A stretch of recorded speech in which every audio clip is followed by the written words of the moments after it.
ಶ್ರೀ ಗಣೇಶ ಶಾರದಾ ಗುರುಭ್ಯೋ ನಮಃ. ಶ್ರೀ ಸೀತಾರಾಮಚಂದ್ರಾಭ್ಯಾಂ ನಮಃ. ರಾಮಾಯ ರಾಮಭದ್ರಾಯ ರಾಮಚಂದ್ರಾಯ ವೇಧಸೆ ರಘುನಾಥಾಯ ನಾಥಾಯ ಸೀತಾಯ ಪತಯೇ ನಮಃ. ಶ್ರೋತೃಗಳಿಗೆ ವಾಲ್ಮೀಕಿ ರಾಮಾಯಣ ಅಯೋಧ್ಯಾಕಾಂಡದ 37ನೆಯ ಸರ್ಗಕ್ಕೆ ಸ್ವಾಗತ. ಹಿಂದಿನ ಅಧ್ಯಾಯದಲ್ಲಿ ಸೀತಾ ಲಕ್ಷ್ಮಣರೊಂದಿಗೆ ಶ್ರೀರಾಮನು ವನವಾಸಕ್ಕೆ ಹೋಗುತ್ತಿರುವುದನ್ನು ನೋಡಿ ಸುಮಂತ್ರನು ಹಾಗೂ ಇತರ ಮಂತ್ರಿಗಳು ಕೈಕೇಯಿಯನ್ನು ತಿರಸ್ಕರಿಸುತ್ತಿರುವಾಗ ಸ್ವತಃ ಮಹಾರಾಜನೇ ಆಜ್ಞೆ ಮಾಡಿ ತನ್ನ ಸಮಸ್ತ ಭಂಡಾರವನ್ನು, ರಾಜ್ಯದ ಸಮಸ್ತ ಜನತೆಯನ್ನು, ಸ್ವತಃ ತಾನೂ ಸೇರಿದಂತೆ ರಾಮನ ಹಿಂದೆಯೇ ಕಾಡಿಗೆ ಹೋಗುವುದಾಗಿ, ಬರಿದಾದ ರಾಜ್ಯವನ್ನು ಭರತನು ಕೈಕೇಯಿಯೊಂದಿಗೆ ಆಳಿಕೊಂಡಿರಲಿ ಎಂದು ಹೇಳುತ್ತಾನೆ. ಅದನ್ನು ಕೇಳಿ ಕೈಕೇಯಿಗೂ ಭಯವಾಗುತ್ತದೆ. ಮಹಾಮಾತ್ರವಚ ಶ್ರುತ್ವಾ ರಾಮೋ ದಶರಥಂ ತದಾ ಅಭ್ಯಭಾಷತ ವಾಕ್ಯಂತು ವಿನಯಜ್ಞೋ ವಿನೀತವತ್. ಮಹಾಮಂತ್ರಿಯಾದ ಸಿದ್ಧಾರ್ಥನ ಮಾತನ್ನು ಕೇಳಿ ವಿನಯವನ್ನು ಬಲ್ಲ ಶ್ರೀರಾಮನು ಆಗ ದಶರಥ ಮಹಾರಾಜರಿಗೆ ವಿನೀತನಾಗಿ ಹೇಳಿದನು. ಭೋಗಸ್ಯ ಮೇ ರಾಜನ್ ವನೇ ವನ್ಯೇನ ಜೀವತಃ ಕಿಂಕಾರ್ಯಮನುಯಾತ್ರೇಣ ತ್ಯಕ್ತ ಸಂಗಸ್ಯ ಸರ್ವತಃ. ಮಹಾರಾಜರೇ, ನಾನು ಸರ್ವಸಂಗ ಪರಿತ್ಯಾಗ ಮಾಡಿರುವೆನು. ನನಗೆ ಕಾಡಿನ ಕಂದ ಮೂಲಗಳಿಂದ ಜೀವನ ನಿರ್ವಾಹ ಮಾಡುವುದಿದೆ. ನಾನು ಎಲ್ಲ ಆಸಕ್ತಿಯನ್ನು ಬಿಟ್ಟಿರುವಾಗ ನನಗೆ ಸೈನ್ಯದ ಪ್ರಯೋಜನವಾದರೂ ಏನಿದೆ? ಯೋ ಹಿ ದತ್ವಾ ದ್ವಿಪಶ್ರೇಷ್ಠಂ ಕಕ್ಷ್ಯಾಯಾಂ ಕುರುತೆ ಮನಃ ರಜ್ಜು ಸ್ನೇಹೇನ ಕಿಂ ತಸ್ಯ ತ್ಯಜತಃ ಕುಂಜರೋತ್ತಮಂ. ಶ್ರೇಷ್ಠ ಗಜರಾಜನನ್ನು ದಾನ ಮಾಡಿ ಅದರ ಹಗ್ಗವನ್ನು ಲೋಭವಶದಿಂದ ಇರಿಸಿಕೊಳ್ಳಲು ಬಯಸುವುದು ಸರಿಯಲ್ಲ. ಏಕೆಂದರೆ ಉತ್ತಮವಾದ ಆನೆಯನ್ನೇ ತ್ಯಾಗ ಮಾಡುವವನಿಗೆ ಅದನ್ನು ಕಟ್ಟುವ ಹಗ್ಗದಲ್ಲಿ ಆಸಕ್ತಿ ಇರಿಸುವ ಅವಶ್ಯಕತೆಯಾದರೂ ಏನಿದೆ? ತಥಾ ಮಮ ಸತಾಂ ಶ್ರೇಷ್ಠ ಕಿಂ ದ್ವಜಿನ್ಯ ಸ ಜಗತ್ಪತೆ ಸರ್ವಾಣ್ಯೇವಾನುಜಾನಾಮಿ ಚೀರಾಣ್ಯೇವಾನಯಂತು ಮೇ. ಸತ್ಪುರುಷರಲ್ಲಿ ಶ್ರೇಷ್ಠನಾದ ಮಹಾರಾಜರೇ, ಹೀಗೆಯೇ ನಾನು ಸೈನ್ಯವನ್ನು ಪಡೆದು ಏನು ಮಾಡುವುದು? ನಾನು ಈ ಎಲ್ಲ ವಸ್ತುಗಳನ್ನು ಭರತನಿಗೆ ಅರ್ಪಿಸಲು ಅನುಮತಿ ಕೊಡುತ್ತೇನೆ. ನನಗೆ, ಅಂದರೆ ತಾಯಿ ಕೌಸಲ್ಯೆಯ ದಾಸಿಯರು, ನಾರುಮಡಿಯನ್ನು ತಂದುಕೊಡಲಿ. ಖನಿತ್ರಪಿಟಕೇಚೋಭೇ ಸಮಾನಯತ ಗಚ್ಚತ ಚತುರ್ದಶ ವನೇವಾಸಂ ವರ್ಷಾಣಿ ವಸತೋ ಮಮ. ದಾಸಿಯರೇ, ಹೋಗಿ ಗುದ್ದಲಿ, ಮಂಕರಿ ಇವೆರಡನ್ನೂ ತಂದುಕೊಡಿರಿ. 14 ವರ್ಷ ವನದಲ್ಲಿ ವಾಸಿಸಲು ಈ ವಸ್ತುಗಳು ಉಪಯೋಗಿ ಆಗಬಲ್ಲವು. ಅಥ ಚೀರಾಣಿ ಕೈಕೇಯೀ ಸ್ವಯಮಾಹೃತ್ಯ ರಾಘವಂ ಉವಾಚ ಪರಿಧತ್ಸ್ವೇತಿ ಜನೌಘೇ ನಿರಪತ್ರಪ. ಶ್ರೀರಾಮನು ಕಾಡಿಗೆ ಹೋಗುತ್ತಿರುವುದೇ ಕೌಸಲ್ಯಗೆ ಸಹಿಸಲಾಗುತ್ತಿಲ್ಲ. ದಶರಥನು ಅದೇ ದುಃಖದಲ್ಲಿ ಮುಳುಗಿರುವನು. ಹಾಗಿರುವಾಗ ಸ್ವತಃ ಕೈಯಾರೆ ಆತನ ವನಜೀವನಕ್ಕೆ ಉಪಭೋಗವಾಗುವಂತಹ ನಾರು ವಸ್ತ್ರವನ್ನು, ಆ ರೇಷ್ಮೆ ಪೀತಾಂಬರವನ್ನು ತೊಟ್ಟು ಆಭರಣಗಳಿಂದ ಅಲಂಕೃತನಾದ ಶ್ರೀರಾಮನಿಗೆ ಹೇಗೆ ತಾನೇ ಕೊಡಲು ಸಾಧ್ಯ? ಅವರ ಮನಸ್ಸಾದರೂ ಹೇಗೆ ಬಂದೀತು? ಆದರೆ ಕೈಕೇಯಿಗೆ ಹಾಗೇನೂ ಇಲ್ಲವಲ್ಲ. ಮೊದಲೇ ಸಂಪೂರ್ಣವಾಗಿ ನಾಚಿಕೆಗೆಟ್ಟವಳಾಗಿದ್ದಾಳೆ. ಆದ್ದರಿಂದ ಕೈಕೇಯಿಯು ನಾಚಿಕೆ ಸಂಕೋಚವನ್ನು ಬಿಟ್ಟಿದ್ದಳಾದ್ದರಿಂದ ಅವಳು ಸ್ವತಃ ಹೋಗಿ ಅನೇಕ ನಾರುಮಡಿಗಳನ್ನು ತಂದು ಜನಸಮುದಾಯದ ಎದುರಿಗೆ ಶ್ರೀರಾಮನಿಗೆ ಇದು ಉಟ್ಟುಕೋ ಎಂದು ಹೇಳಿದಳು. ಸಚೀರೇ ಪುರುಷವ್ಯಾಘ್ರ ಕೈಕೇಯ್ಯ ಪ್ರತಿಗೃಹ್ಯತೆ ಸೂಕ್ಷ್ಮ ವಸ್ತ್ರಮವಕ್ಷಿಪ್ಯ ಮುನಿವಸ್ತ್ರಾಣ್ಯವಸ್ತಃ. ಪುರುಷಸಿಂಹ ಶ್ರೀರಾಮನು ಕೈಕೇಯಿಯ ಕೈಯಿಂದ 2 ನಾರು ಬಟ್ಟೆಯನ್ನು ಪಡೆದು ತನ್ನ ನಯವಾದ ವಸ್ತ್ರಗಳನ್ನು ಕಳಚಿ ಮುನಿಗಳ ವಸ್ತ್ರಗಳನ್ನು ಧರಿಸಿಕೊಂಡನು. ಲಕ್ಷ್ಮಣಶ್ಚಾಪಿ ತತ್ರೈವ ವಿಹಾಯ ವಸನೆ ಶುಭೆ ತಾಪಸಾಚ್ಛಾದನೆ ಚೈವ ಜಗ್ರಾಹ ಪಿತುರಗ್ರತಃ. ಅದೇ ರೀತಿ ಲಕ್ಷ್ಮಣನು ಕೂಡ ತನ್ನ ತಂದೆಯ ಎದುರಿಗೆ ತನ್ನ ಸುಂದರ ವಸ್ತ್ರಗಳನ್ನು ಬಿಚ್ಚಿ ತಪಸ್ವಿಗಳಂತೆ ವಲ್ಕಲಗಳನ್ನು ಉಟ್ಟುಕೊಂಡನು. ಅಥಾತ್ಮ ಪರಿಧಾನಾರ್ಥಂ ಸೀತಾ ಕೌಶೇಯವಾಸಿನಿ ಸಂಪ್ರೇಕ್ಷ್ಯ ಚೀರಂ ಸಂತ್ರಸ್ತ ಪ್ರಶತೀವಾಗುರಾಮಿವ ಸಾವ್ಯಪತ್ರಪಮಾಣೇವ ಪ್ರಗೃಹ್ಯ ಚ ಸುದುರ್ಮನಾಃ ಕೈಕೇಯ್ಯಃ ಕುಶಚೀರೇತೆ ರಾಜಾನಕೀ ಶುಭಲಕ್ಷಣ ಅಶ್ರುಸಂಪೂರ್ಣ ನೇತ್ರ ಚ ಧರ್ಮಜ್ಞಾ ಧರ್ಮದರ್ಶಿನಿ ಗಂಧರ್ವರಾಜ ಪ್ರತಿಮಂ ಭರ್ತಾರಮಿದಮಬ್ರವೀತ್ ಕಥಂ ನು ಚೈರಂ ಭಗ್ನಂತಿ ಮುನಯೋ ವನವಾಸಿನಃ ಇತಿ ಹ್ಯಕುಶಲಾ ಸೀತಾ ಸಾ ಮುಮೋಹಮುಹುರ್ಮುಹುಃ. ಅನಂತರ ಸದಾ ರೇಷ್ಮೆ ಬಟ್ಟೆಯನ್ನೇ ಉಡುತ್ತಿದ್ದ, ಧರ್ಮದಲ್ಲೇ ದೃಷ್ಟಿಗಿರಿಸಿದ ಧರ್ಮಜ್ಞೆ ಶುಭಲಕ್ಷಣೆ ಜನಕನಂದಿನಿ ಸೀತೆಯು ತನಗೆ ಉಡಲು ತಂದಿರಿಸಿದ ನಾರುಮಡಿಯನ್ನು ನೋಡಿ ಹರಹಿದ ಬಲೆಯನ್ನು ಕಂಡ ಜಿಂಕೆಯು ಭಯಪಡುವಂತೆ ಹೆದರಿ ಹೋದಳು. ಅವಳು ಕೈಕೇಯಿಯ ಕೈಯಿಂದ 2 ವಲ್ಕಲಗಳನ್ನು ತೆಗೆದುಕೊಂಡು ನಾಚಿಕೊಂಡಳು. ಆಕೆಯ ಮನಸ್ಸಿಗೆ ಬಹಳ ದುಃಖವಾಯಿತು, ಕಣ್ಣುಗಳಿಂದ ಕಣ್ಣೀರು ಹರಿಯಿತು. ಆಗ ಆಕೆಯು ಗಂಧರ್ವರಾಜನಂತೆ ತೇಜಸ್ವಿ ಪತಿಯಲ್ಲಿ, ಸ್ವಾಮಿ, ವನವಾಸಿ ಮುನಿಗಳು ವಲ್ಕಲವನ್ನು ಹೇಗೆ ಕಟ್ಟಿಕೊಳ್ಳುತ್ತಾರೆ ಎಂದು ಕೇಳಿದಳು. ಹೀಗೆ ಹೇಳಿ ಅದನ್ನು ಉಡಲು ತಿಳಿಯದಿರುವುದರಿಂದ ಸೀತೆಯು ಪದೇ ಪದೇ ಸಂಕೋಚಕ್ಕೆ ಒಳಗಾಗುತ್ತಿದ್ದಳು. ಕೃತ್ವಾ ಕಂಠೇ ಸ್ಮ ಸಾಚೀರಮೇಕಮಾದಾಯ ಪಾಣಿನಾ ತಸ್ಥೌ ಹ್ಯಕುಶಲಾ ತತ್ರ ವ್ರೀಡಿತಾ ಜನಕಾತ್ಮಜ.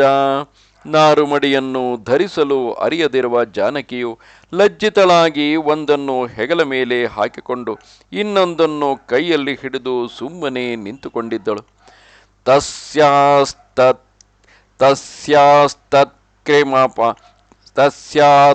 ತತ್ಕ್ಷಿಪ್ರಮಾಗತ್ಯ ರಾಮೋ ಧರ್ಮಭೃತಾಂವರಃ ಚೀರಂ ಬಬಂಧ ಸೀತಾಯಾಃ ಕೌಶೇಯಸ್ಯೋಪರಿ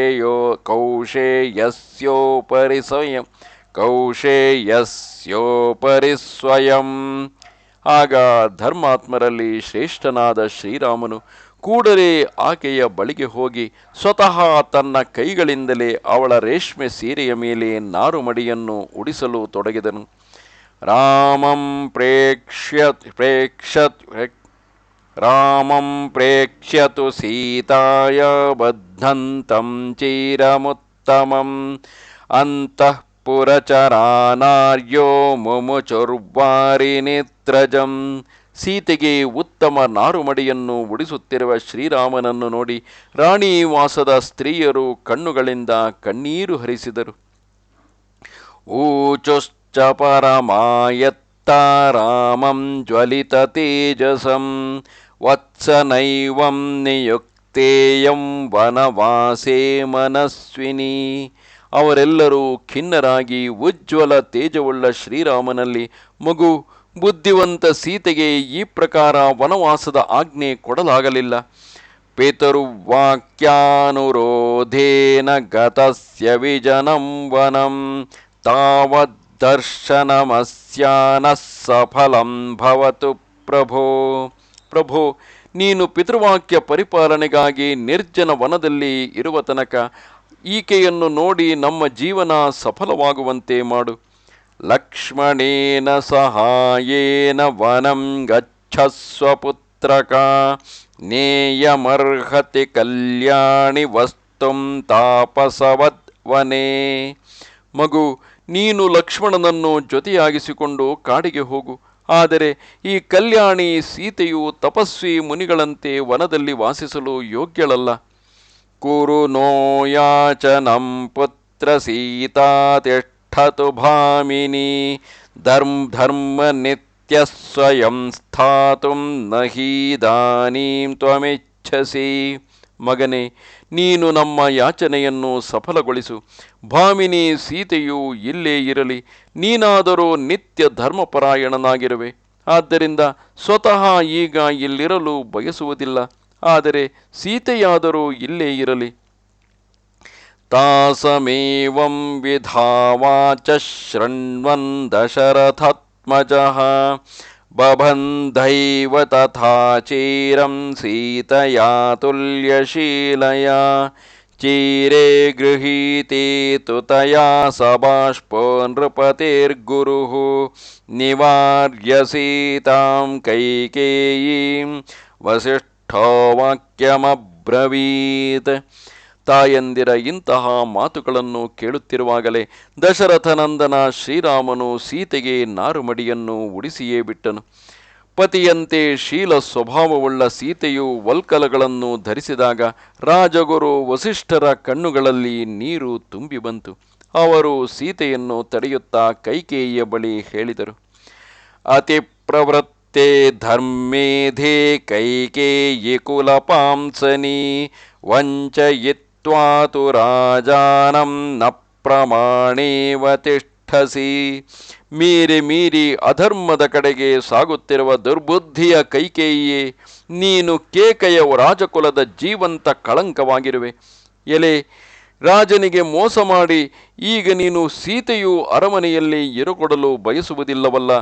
ನಗಂತವ್ಯಂ ವನಂ ದಿವ್ಯಾ ಸೀತಯಾ ಶೀಲವರ್ಜಿತೆ ಅನುಷ್ಠಾಸ್ಯತಿ ರಾಮಸ್ಯ ಸೀತಾ ಪ್ರಕೃತಮಾಸನಂ. ಶೀಲಗೆಟ್ಟ ದುಷ್ಟೆ, ದೇವಿ ಸೀತೆಯು ಕಾಡಿಗೆ ಹೋಗುವುದಿಲ್ಲ. ರಾಮನಿಗಾಗಿ ಪ್ರಸ್ತುತವಾದ ರಾಜಸಿಂಹಾಸನದಲ್ಲಿ ಈಕೆಯೇ ಕುಳಿತುಕೊಳ್ಳುವಳು. ಆತ್ಮಾ ಹಿ ದಾರಾ ಸರ್ವೇಷಾಂ ದಾರ ಸಂಗ್ರಹವರ್ತಿನಾಂ ಆತ್ಮೇಯಮಿತಿ ರಾಮಸ್ಯ ಪಾಲಯಿಷ್ಯತಿ ಮೇದಿನಿ. ಸಮಸ್ತ ಗೃಹಸ್ಥರ ಪತ್ನಿಯರು ಅವರ ಅರ್ಧ ಅಂಗವೇ ಆಗಿದ್ದಾರೆ. ಹೀಗೆಯೇ ಸೀತಾದೇವಿಯು ಶ್ರೀರಾಮನ ಆತ್ಮವೇ ಆಗಿರುವಳು. ಆದ್ದರಿಂದ ಅವನ ಜಾಗದಲ್ಲಿ ಇವಳೇ ರಾಜ್ಯಭಾರವನ್ನು ನಡೆಸುವಳು. ಅಥ ಯಾಸ್ಯತಿ ವೈದೇಹಿ ವನಂ ರಾಮೇಣ ಸಂಗತಾ ವಯಮತ್ರಾನುಯಾಸ್ಯಾಮಃ ಪುರಂ ಚೇದಂ ಗಮಿಷ್ಯತಿ ಅಂತಪಾಲಾಶ್ಚ ಯಾಸ್ಯಂತಿ ಸದಾರೋ ಯತ್ರ ರಾಘವಃ ಸಹೋಪಜೈವ್ಯಂ ರಾಷ್ಟ್ರಂಚ ಪುರಂಚ ಸಪರಿಚ್ಛದಂ. ವಿದೇಹನಂದಿನಿ ಸೀತೆಯು ಶ್ರೀರಾಮನೊಂದಿಗೆ ವನಕ್ಕೆ ಹೋದರೆ ನಾವು ಇವರೊಂದಿಗೆ ಹೊರಟು ಹೋಗುವೆವು. ಈ ನಗರವಿಡೀ ಹೊರಟು ಹೋದೀತು, ಹಾಗೂ ಅಂತಃಪುರದ ರಕ್ಷಕರು ಹೊರಟು ಹೋಗುವರು.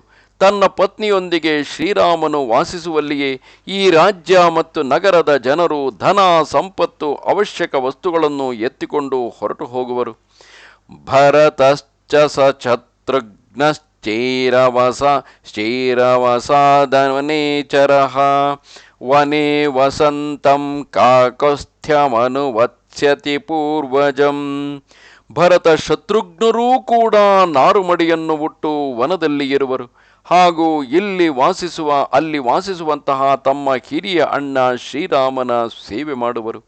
ತ್ರಿಕಾಲಜ್ಞಾನಿಗಳಾದ ವಸಿಷ್ಠರು ಮುಂದಾಗುವುದನ್ನು ಅರಿತಿದ್ದರೋ ಎಂಬಂತೆ ಆ ಮಾತನ್ನು ಹೇಳುತ್ತಾರೆ. ಮುಂದೆ ಅದರಂತೆಯೇ ಭರತ ಶತ್ರುಘ್ನರು ಕೂಡ ನಾರುಮಡಿಯನ್ನುಟ್ಟು ಕಾಡಿಗೆ ಬರಲು ಶ್ರೀರಾಮನು ಒಪ್ಪದೇ ಇದ್ದಾಗ ನಗರದಲ್ಲಿ, ಅಂದರೆ ನಗರವನ್ನೂ ತ್ಯಜಿಸಿ ಅಯೋಧ್ಯೆಯನ್ನು ತ್ಯಜಿಸಿ ನಂದಿಗ್ರಾಮದಲ್ಲಿ ಭರತನು ನಾರುಮಡಿಯುಟ್ಟೆ 14 ವರ್ಷ ವನವಾಸವನ್ನು ಅನುಭವಿಸುತ್ತಾನೆ. ತತಃ ಶೂನ್ಯಾಂ ಗತಜನಾಂ ವಸುಧಾಂ ಪಾದಪೈಃ ಸಹ ತ್ವಮೇಕಾಶಾಧಿ ದುರ್ವೃತ್ತ ಪ್ರಜಾನಾಮಹಿತೆ ಸ್ಥಿತ. ಮತ್ತೆ ನೀನು ವೃಕ್ಷಗಳೊಂದಿಗೆ ಒಬ್ಬಂಟಿಗಳಾಗಿ ಈ ನಿರ್ಜನ ಹಾಗೂ ಪಾಳು ಬಿದ್ದ ರಾಜ್ಯವನ್ನು ಆಳುವೆ.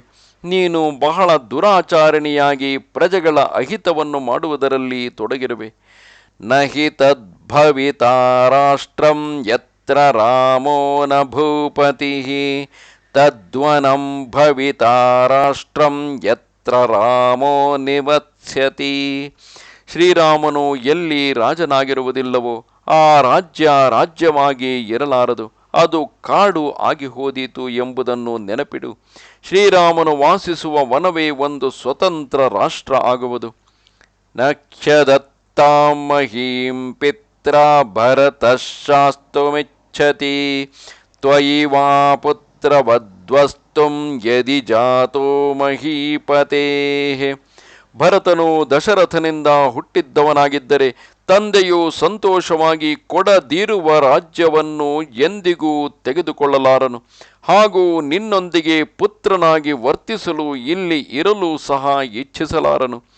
ಯದ್ಯಪಿ ತ್ವಂ ಕ್ಷಿತಿತಲಾದ್ ಗಗನಂ ಚೋತ್ಪತಿಷ್ಯಸಿ ಪಿತೃವಂಶ ಚರಿತ್ರಜ್ಞಃ ಸೋನ್ಯಥಾ ನ ಕರಿಷ್ಯತಿ. ನೀನು ಭೂಮಿಯನ್ನು ಬಿಟ್ಟು ಆಕಾಶದಲ್ಲಿ ಹಾರಾಡುತ್ತಿದ್ದರು ತನ್ನ ಪಿತೃಕುಲದ ಆಚಾರ ವ್ಯವಹಾರವನ್ನು ತಿಳಿದ ಭರತನು ಅದಕ್ಕೆ ವಿರುದ್ಧವಾಗಿ ಏನೂ ಮಾಡಲಾರನು. ತತ್ವಯಾ ಪುತ್ರ ಗರ್ಧಿನ್ಯಾ ಪುತ್ರಸ್ಯ ಕೃತಮಪ್ರಿಯಂ ಲೋಕೇ ನಕಿ ಸ ವಿದ್ಯೇತ ಯೋ ನ ರಾಮಮನುವ್ರತಃ. ನೀನು ಪುತ್ರನ ಪ್ರಿಯ ಮಾಡುವ ಇಚ್ಛೆಯಿಂದ ನಿಜವಾಗಿ ಅವನ ಅಪ್ರಿಯವನ್ನೇ ಮಾಡಿರುವೆ. ಏಕೆಂದರೆ ಜಗತ್ತಿನಲ್ಲಿ ಶ್ರೀರಾಮನ ಭಕ್ತನಲ್ಲದ ಪುರುಷರು ಯಾರೂ ಇರಲಾರನು. ದ್ರಕ್ಷಸ್ಯದ್ವೈಯೈವ ಕೈಕೇಯೀ ಪಶುವ್ಯಾಲ ಮೃಗದ್ವಿಜಾನ್ ಗಚ್ಚತಃ ಸಹ ರಾಮೇಣ ಪಾದಪಾಂಶ್ಚ ತದನ್ಮುಖಾನ್. ಕೈಕೇಯಿ ವನಕ್ಕೆ ಹೋಗುತ್ತಿರುವ ಶ್ರೀರಾಮನ ಜೊತೆಗೆ ಪಶು, ಸರ್ಪ, ಮೃಗ, ಪಕ್ಷಿಗಳು ಕೂಡ ಹೋಗುತ್ತಿರುವುದನ್ನು ನೀನು ಇಂದೇ ನೋಡುವೆ. ಬೇರೆಯವರ ಮಾತೇನು, ವೃಕ್ಷಗಳೂ ಕೂಡ ಅವನೊಂದಿಗೆ ಹೋಗಲು ಉತ್ಸುಕವಾಗಿವೆ.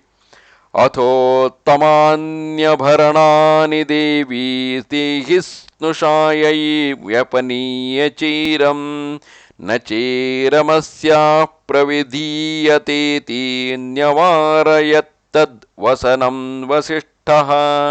ದೇವಿ, ಸೀತೆಯು ನಿನ್ನ ಸೊಸೆಯಾಗಿರುವಳು. ಈಕೆಯ ಮೈಮೇಲಿನ ನಾರುಮಡಿಯನ್ನು ಕಿತ್ತು ಹಾಕಿ ನೀನು ಆಕೆಗೆ ಉಡಲಿಕ್ಕಾಗಿ ಉತ್ತಮೋತ್ತಮ ವಸ್ತ್ರ ಹಾಗೂ ಒಡವೆಗಳನ್ನು ಕೊಡು. ಇವಳಿಗೆ ವಲ್ಕಲ ವಸ್ತ್ರವನ್ನು ಕೊಡುವುದು ಎಂದಿಗೂ ಉಚಿತವಾಗಲಾರದು. ಹೀಗೆ ಹೇಳಿ ವಸಿಷ್ಠರು ಜಾನಕಿಯು ವಲ್ಕಲಗಳನ್ನು ಧರಿಸುವುದನ್ನು ತಡೆದು ಬಿಟ್ಟರು. ಏಕಸ್ಯ ರಾಮಸ್ಯ ವನೇ ನಿವಾಸಸ್ತ್ವಯಾ ವೃತಃ ಕೇಕಯ ರಾಜಪುತ್ರಿ ವಿಭೂಷಿತೇಯಂ ಪ್ರತಿಕರ್ಮ ನಿತ್ಯಾವಸತ್ವರಣ್ಯೇ ಸಹ ರಾಘವೇಣ. ಅವರು ಪುನಃ ಹೇಳಿದರು, ಕೇಕೆಯ ರಾಜಕುಮಾರಿಗೆ, ನೀನು ಶ್ರೀರಾಮನೊಬ್ಬನಿಗೆ ವನವಾಸದ ವರವನ್ನು ಕೇಳಿರುವೆಯೇ ಹೊರತು ಸೀತೆಗಾಗಿ ಅಲ್ಲ. ಆದ್ದರಿಂದ ಈ ರಾಜಕುಮಾರಿ ವಸ್ತ್ರಾಭೂಷಣಗಳಿಂದ ಅಲಂಕೃತಳಾಗಿ ಸದಾ ಶೃಂಗಾರವನ್ನು ಧರಿಸಿಕೊಂಡೇ ವನದಲ್ಲಿ ಶ್ರೀರಾಮನೊಂದಿಗೆ ವಾಸಿಸಲಿ. ಯಾನ್ಯೈಶ್ಚ ಮುಖೈ ಪರಿಚಾರಕೈಶ್ಚ ಸುಸಂವೃತಾ ಗಚ್ಚತು ರಾಜಪುತ್ರಿ ವಸ್ತ್ರೈಶ್ಚ ಸರ್ವೈಃ ಸಹಿತೈರ್ವಿಧಾನೈರ್ನೇಯಂ ವೃತಾ ತೇ ಸ್ವರ ಸಂಪ್ರದಾನೇ. ರಾಜಕುಮಾರಿ ಸೀತೆಯು ಮುಖ್ಯ ಸೇವಕರು ಹಾಗೂ ವಾಹನಗಳೊಂದಿಗೆ ಎಲ್ಲ ವಿಧದ ವಸ್ತ್ರ ಮತ್ತು ಅವಶ್ಯಕ ಉಪಕರಣಗಳಿಂದ ಸಂಪನ್ನಳಾಗಿ ವನದ ಪ್ರಯಾಣ ಮಾಡಲಿ. ನೀನು ವರವನ್ನು ಕೇಳುವಾಗ ಸೀತೆಯ ವನವಾಸದ ಕುರಿತು ಏನೂ ಹೇಳಲಿಲ್ಲ. ಆದ್ದರಿಂದ ಈಕೆಗೆ ನಾರುಮಡಿಯನ್ನು ಉಡಿಸಲಾಗುವುದಿಲ್ಲ. ತಸ್ಮಿಂಸ್ತಥಾ ಜಲ್ಪತಿ ವಿಪ್ರಮುಖ್ಯೇ ಗುರೌ ನೃಪಸ್ಯ ಪ್ರತಿಮ ಪ್ರಭಾವೇ ನೈವ ಸ್ಮಸ್ಮಿತಾ ವಿನಿವೃತ್ತ ಭಾವ ಪ್ರೇಯಸ್ಯ ಭರ್ತಃ ಪ್ರತಿಕಾರಕಾಮ. ಬ್ರಾಹ್ಮಣ ಶಿರೋಮಣಿ, ಅಪ್ರತಿಮ ಪ್ರಭಾವಶಾಲಿ ರಾಜಗುರು ಮಹರ್ಷಿ ವಸಿಷ್ಠರು ಹೀಗೆ ಹೇಳಿದರೂ ಕೂಡ ಸೀತೆಯು ತನ್ನ ಪ್ರಿಯತಮ ಪತಿಯಂತೆಯೇ ವೇಷಭೂಷಣಗಳನ್ನು ಧರಿಸಲು ಇಚ್ಛಿಸಿ ನಾರುಮಡಿಯನ್ನು ಧರಿಸುವ ನಿಶ್ಚಯವನ್ನು ಬದಲಾಗಿಸಲಿಲ್ಲ. ಇಲ್ಲಿಗೆ ವಾಲ್ಮೀಕಿ ವಿರಚಿತ ಆರ್ಷರಾಮಾಯಣ ಆದಿಕಾವ್ಯದ ಅಯೋಧ್ಯಾಕಾಂಡದಲ್ಲಿ 37ನೆಯ ಸರ್ಗವು ಪೂರ್ಣವಾಯಿತು. ಈ ರೀತಿಯಾಗಿ ಸ್ವತಃ ಲಕ್ಷ್ಮೀ ಸ್ವರೂಪಳಾದಂತಹ ಮನೆಗೆ ಸೊಸೆಯಾಗಿಯೂ ಲಕ್ಷ್ಮೀ ಸ್ವರೂಪಳಾದಂತಹ ಆ ಸೀತಾಮಾತೆಗೆ ನಾರುಮಡಿಯನ್ನು ಉಡಿಸುವಂತಹ ದೌರ್ಭಾಗ್ಯ ಕೈಕೇಯಿಯಂತಹ ಕುಬುದ್ಧಿ ಕೆಟ್ಟ ಬುದ್ಧಿಯುಳ್ಳವಳಲ್ಲಿಯೇ ಹೊರತು ಮತ್ತಾರಲ್ಲಿ ತಾನೇ ಬರಲು ಸಾಧ್ಯ. ಆದರೂ ತನ್ನ ಪತಿಯನ್ನು ಅನುಸರಿಸಿ ಹೊರಟಿರುವಂತಹ ಸೀತೆಯು ಆ ಎಲ್ಲವನ್ನು ತಿರಸ್ಕರಿಸಿ ನಾರುಮಡಿಯನ್ನು ಧರಿಸಿಯೇ ಸಂತೋಷದಿಂದಲೇ ಹೊರಡುತ್ತಿದ್ದಾಳೆ. ಅದು ಸ್ತ್ರೀಯ ಇನ್ನೊಂದು ಲಕ್ಷಣ. ಇನ್ನೊಂದೆಡೆ ವಸಿಷ್ಠರ ಮಾತನ್ನು ಗಮನಿಸಿದರೆ ಮುಂದೆ ಭರತನು ನಾರುಮಡಿಯನ್ನುಟ್ಟು ನಗರದಿಂದ ಹೊರಗಡೆ ನಂದಿ ಗ್ರಾಮದಲ್ಲಿ, ಅಂದರೆ ಹೆಸರನ್ನು ಹೇಳದಿದ್ದರೂ ನಗರದಿಂದ ಹೊರಗಿದ್ದು ನೆಲೆಸುವನು ಎಂದು ಹೇಳುತ್ತಾರೆ. ಮುಂದೆ ಅದರಂತೆಯೇ ಆಗುತ್ತದೆ. ಭರತನು ರಾಜ್ಯವನ್ನು ತಿರಸ್ಕರಿಸುತ್ತಾನೆ. ಆದರೆ ಅಣ್ಣನಾದ ಶ್ರೀರಾಮನಿಗೆ ಕೊಟ್ಟ ಮಾತನ್ನು ನಡೆಸಬೇಕಲ್ಲ. ಪಿತೃವಾಕ್ಯ ಪರಿಪಾಲನೆಯನ್ನು ಮಾಡುವಂತೆ ಶ್ರೀರಾಮನು ಭರತನಿಗೆ ಆಜ್ಞಾಪಿಸಿ ತಾನು ಅರಣ್ಯಕ್ಕೆ ಹೋಗಿರುವಂತೆ ಭರತನು ರಾಜ್ಯಭಾರವನ್ನು ಮಾಡಲೇಬೇಕು ಎನ್ನುತ್ತಾನೆ. ಅವೆರಡನ್ನೂ ಹೊಂದಿಸಿಕೊಂಡಂತೆ ಭರತನು ತಾನು ಅಣ್ಣನ ಸಹವರ್ತಿಯಾಗಿ ಅಣ್ಣನಂತೆಯೇ ನಾರುಮಡಿಯನ್ನುಟ್ಟು, ಆದರೆ ಅಣ್ಣನ ಮಾತನ್ನು ಪರಿಪಾಲಿಸುತ್ತಾ ರಾಜ್ಯದಿಂದ, ಅಂದರೆ ಅಯೋಧ್ಯೆಯಿಂದ ದೂರವೇ ಉಳಿದು ರಾಜ್ಯಭಾರವನ್ನು ನಿರ್ವಹಿಸುತ್ತಾನೆ. ಅದೇ ರೀತಿಯಾಗಿ ಊರ್ಮಿಳೆಯೂ ಕೂಡ ತನ್ನ ಪತಿಗೆ ಅನುಕೂಲವಾಗಲೆಂದು, ಹೇಗೆ ರಾಮನಿಗೆ ಅನುಕೂಲವಾಗಲೆಂದು ಭರತನು ನಾರುಮಡಿಯುಟ್ಟು ರಾಜ್ಯಭಾರ ಮಾಡಿದನು, ಊರ್ಮಿಳೆಯೂ ಕೂಡ ತನ್ನ ಪತಿಯಾದ ಲಕ್ಷ್ಮಣನಿಗೆ ಅನುಕೂಲವಾಗಲೆಂದು, ರಾಮ ಸೀತೆಯರನ್ನು ಆತ ನೋಡಿಕೊಳ್ಳಲೆಂದು ತಾನು ಅರಮನೆಯಲ್ಲೇ ಉಳಿದು ಸನ್ಯಾಸಿನಿಯಂತೆ ತನ್ನ ಅತ್ತೆ ಮಾವಂದಿರನ್ನು ನೋಡಿಕೊಳ್ಳಲು ಉಳಿಯುತ್ತಾಳೆ. ಹೀಗೆ ಭರತಖಂಡದ ಶ್ರೇಷ್ಠತೆಯೇ ಇಲ್ಲಿದೆ. ಶ್ರೀರಾಮನನ್ನು ನಿರಾಕರಿಸುವವರು ಯಾರೂ ಇಲ್ಲ. ಪ್ರತಿಯೊಬ್ಬರೂ ಒಂದಲ್ಲ ಒಂದು ರೀತಿಯಲ್ಲಿ ಶ್ರೀರಾಮನ ಸೇವಕರೇ ಆಗಿದ್ದಾರೆ, ಶ್ರೀರಾಮನ ಭಕ್ತರೇ ಆಗಿದ್ದಾರೆ. ಕೈಕೇಯಿಯಾದರೂ ಪ್ರಸಂಗವಶಾತ್ ಮುಂದೆ ನಡೆಯಲಿರುವ ಮಹಾನಾಟಕಕ್ಕೆ ಸಾಕ್ಷಿಯಾಗಿ ಬಲವಂತದಿಂದ ದೈವದಿಂದ ಆಡಿಸಲ್ಪಟ್ಟಿರುವಳೇ ಹೊರತು ಜಗತ್ತಿನಲ್ಲಿ, ಅಂದರೆ ಆಸ್ತಿಕ ಜಗತ್ತಿನಲ್ಲಿ ಪರಮಾತ್ಮನನ್ನು ತಿರಸ್ಕರಿಸುವವರು ಯಾರು ತಾನೇ ಇರುತ್ತಾರೆ? ನಮಸ್ತೆ ಶಾರದಾದೇವಿ ಕಾಶ್ಮೀರ ಪುರವಾಸಿನಿ ತ್ವಾಮಹಂ ಪ್ರಾರ್ಥಯೇ ನಿತ್ಯಂ ವಿದ್ಯಾದಾನಂಚ ದೇಹಿಮೆ. ನಮಸ್ಕಾರ.